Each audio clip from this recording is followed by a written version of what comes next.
On hepatocellular carcinoma topic, I want to focus, and it's perfect follow-up on Elliot's talk. It's most controversial right now. Patients that we treat for hepatitis C, what about risk for HCC development? Next, how many patients that we treat for HCC are within Milan criteria and diagnosed earlier? There are a couple new kids on the block, such as GALAD and GALADUS scores that I want to discuss today for HCC surveillance. And if we do our job diligently, how does it change our patients' outcomes? In regard of hepatotoxicity, it's another new kid on the block, immunotherapy, and hepatotoxicity. I want to talk about not that commonly seen or recognized topic in DILI world, such as herbal and dietary supplements. And I want to talk briefly about drug-induced liver injury in kids. So as we know, HCC, fastest growing cause of cancer-related death. Chronic hepatitis C, leading risk factor for HCC as of right now. Sustained virological response decreases, but it does not eliminate risk for development of cancer.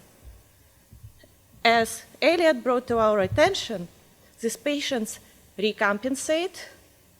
These medications, direct-acting antivirals, they're highly effective and very well tolerated. But data about effects of DAA therapy on cancer development are very conflicting.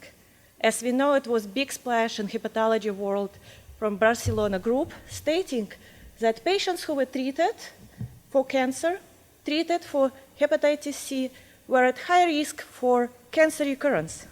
There were other studies that supported this observation, but there were an opposite studies that said probably not.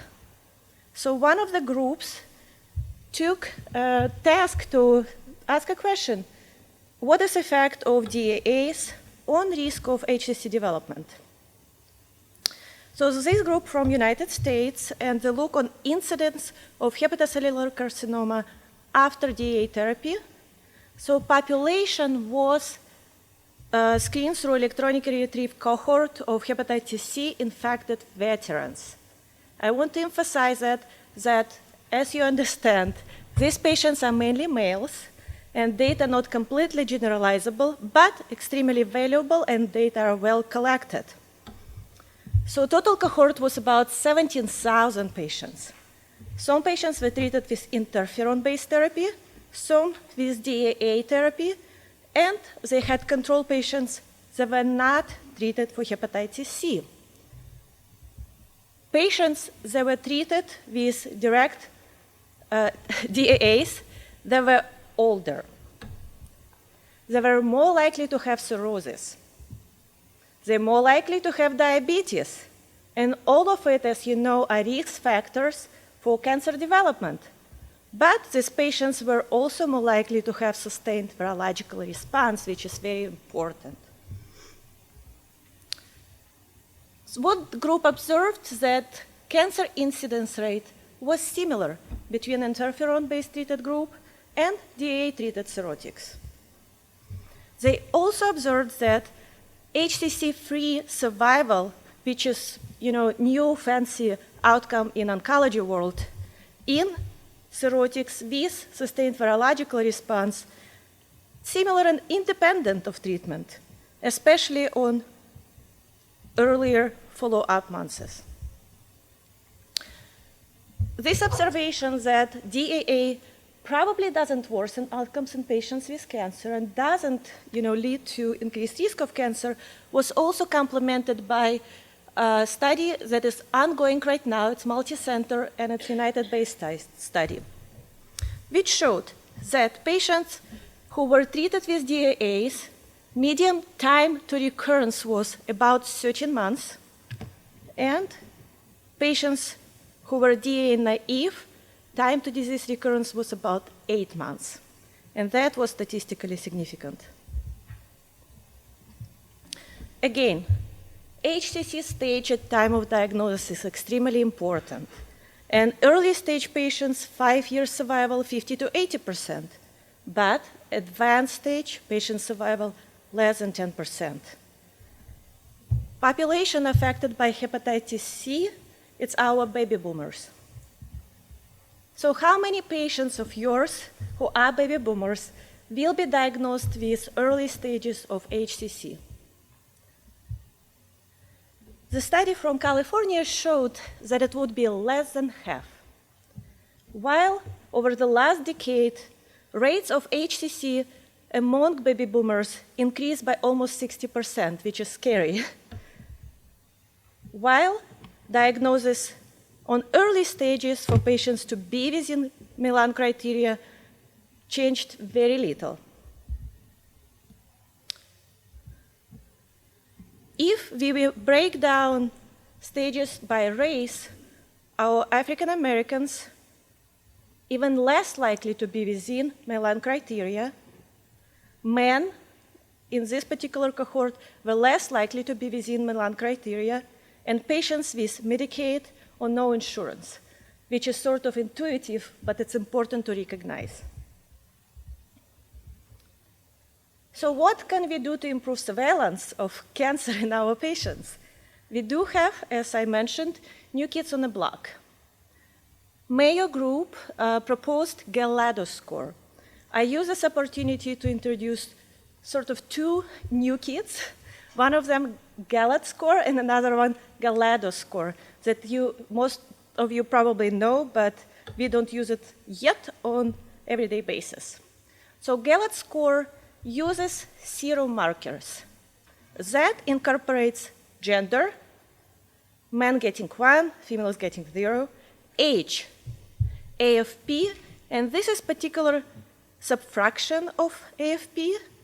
It's glycosylated form of AFP produced by cancer cells. Okay, we call it AFP-L3, and it's usually expressed in percent.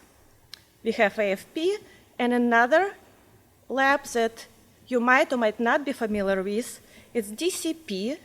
It's specific form of prothrombin, which is inactive prothrombin. It's inactive because cancer cells cannot carboxylate it. So it's a complicated formula which you don't have to remember, but you can go online and pull calculator. These tests are commercially available, so you can order them. This GALAD score, again, is just patient parameters such as gender, age, and serum markers. Sensitivity for cancer diagnosis or during surveillance is 0.9, specificity 0.85, which is quite good. And Mayo Group decided, can we make it better? So they combined our traditional ultrasound that we're probably going to get in any case, and it will be our #1 go-to test, and combine it with GALAD score and call it GALADUS. It was a retrospective study, 111 patients with cancer and 180 controls over the last 3 years. And patients, to confirm that they do not develop cancer, they needed to have CT, MRI, or surveillance ultrasound the next 6 months. Combination of GALAD score and ultrasound, as expected, improved GALAD score performance even better. Area under the curve was close to 100 at 98 for all subjects and early stage disease, and 54% of the patients, unlike in my prior study I presented, were diagnosed with early stage. If we can improve HCC surveillance, at what cost? We know that when we find lesions that we don't know what to do about, it can be false positive. Patient will be quite anxious, and it also will bring a lot of financial cost to the patient. This brings us to a study that was conducted by our group at the University of Michigan, and we look at the impact of structured HCC surveillance program on performance of surveillance. But what is important about this study, it's also looked on harms that it can cause. And we looked at the frequency of detection of indeterminate nodules, subsequent physical harms, And again, how well can it help us to predict cancer development? About 1,000 patients were enrolled in the study, and it was retrospective. Benefits of the study were that HCC surveillance rates were 46%. I know it sounds for us, boy, it's just less than 50, but it's so much better than at most centers or program is. So 46 is great. And patients, unlike prior study, were diagnosed with early stage disease at 78%. So you have fancy tests, and you have very structured program and just do your diligence. Your patient's diagnosis of advanced disease can improve from 46 to 78%. Harms, indeterminate nodules were diagnosed in 26% of patients. 73% of these nodules really didn't lead to diagnosis of cancer in more than a 1-year follow-up, but it certainly increased cost, anxiety, and stress. Another interesting point from the study was that platelets were predictors of cancer development and albumin as well. Moving to hepatotoxicity. So here is immunotherapy, which is amazing and revolutionized therapy that changed oncology world. It's immune checkpoint inhibitors.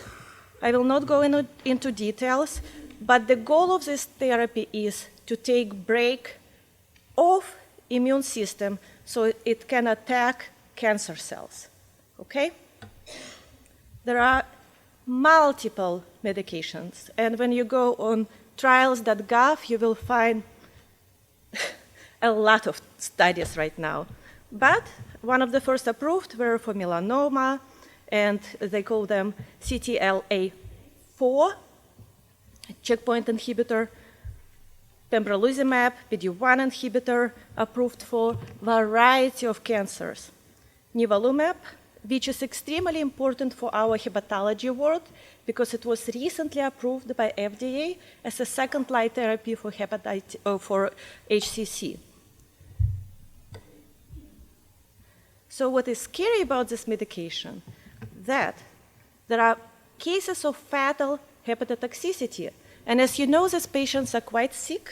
They're on multiple drugs, they're on antibiotics, they have serious conditions. But these drugs can lead to response in about 20% of patients. So we want to keep them going.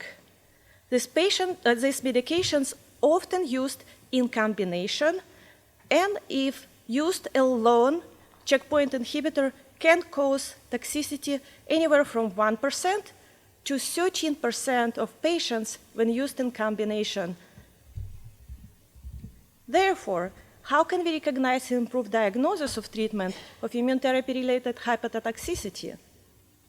This leads us to a study from France, and it's one of the first studies that really looked systematically on immunotherapy toxicity and obtained biopsies on patients with checkpoint inhibitor hepatotoxicity. They enrolled about 1,400 patients treated with immunotherapy. About 1% of these patients were diagnosed with immune-mediated hepatitis. Some of these patients had toxicity related to anti-PD-1 or PD-L1 inhibitors, and some to anti-CTLA-4 in or without combination with anti-PD-1 inhibitors. So who were these patients? And is it any difference between these medications? Once again, in our clinical practice, we need to help our oncologists to decide, can they keep going with one of the drugs when they're used in combinations? Can they switch it to another drug if they develop toxicity to this particular immune checkpoint inhibitor? Patients on anti-CTLA-4 therapy were younger than patients with, on anti-PD-1, PD-L1 inhibitors. What is interesting, interval between therapy initiation can be anywhere from 3 to 14 weeks, but probably to develop later in anti-PD-1, anti-PD-L1 groups. These patients can have detectable immune-mediated hepatitis markers, more so in anti-PD-1, PD-L1 group. How about histology? Can we differentiate this toxicity? So the group proposed that granuloma can distinguish anti-CTLA for toxicity and quite specific from other drug toxicities, including antibiotics. There is some lamellar activity, and importantly, some patients have fibrosis. Group use corticosteroids therapy at different doses depending on severity of the reaction. Group also proposed algorithm for management. If your patients have greater than grade 3 drug toxicity, it's time to get liver biopsy and consider using corticosteroids. Moving to more traditional and well-known facts. More than 2,000 cases of acute liver failure occur annually in United States. 50% of these cases are related to acetaminophen toxicity. Anything else can hurt livers of our patients? Is it something that we are overlooking? This leads us to a study from New York on epidemiology of severe herbal and dietary supplements. What database they looked at, it was OPTN database. It's all patients that received liver transplant. So this is severe by definition. They enrolled about 1,000 patients with acute hepatic necrosis, and about 600 of these patients had necrosis due to drug-induced liver injury. 617 patients had non-herbal and dietary supplements-related injury, but 28, they did have herbal and dietary supplements injury. So this group did quite diligent work trying to identify what else did these patients take. What were these products? There were herbal supplements, muscle-building products, vitamins and minerals, and other dietary supplements. This group also showed that proportion and incidence of severe HDS cases increased. So they looked among patients with all DILI and with exclusion of acetaminophen. Percent change twice. Who were the patients that are more likely to get HDS toxicity? These patients were Asians. And proportion of HDS-related liver injury was significantly higher. So moving from adult to children, recognizing that majority of audience here is adult patients, physicians, and providers. Group, and thank you, Bob, for sharing the slides with me. So this is DILI, drug-induced liver injury network data, and group look at the most common causes of hepatotoxicity in children. They look at 8 most common offenders, such as amoxicillin and clavinate, quinolones, phenytoin, minocycline, isoniazid, Bactrim, nitrofurantoin, and valproic acid. And they showed who are our patients. They're most females, they're most white, and they have neurologic pre-existing conditions. Presenting symptoms: jaundice, abdominal pain, fever. Bilirubin can be as high as 4. They do have transaminases elevation. We speak under 1,000. If you do biopsy, most of these patients, as expected, would have hepatocellular pattern and steatosis. What is scary is that 70% of patients will develop chronic drug-induced liver injury. If we break down different groups of medications, minocycline is becoming #1. And when we think about patients' population that are white, females or in teenager, we think about acne, right? So again, if you have pre-existing neurological disorders, valproate,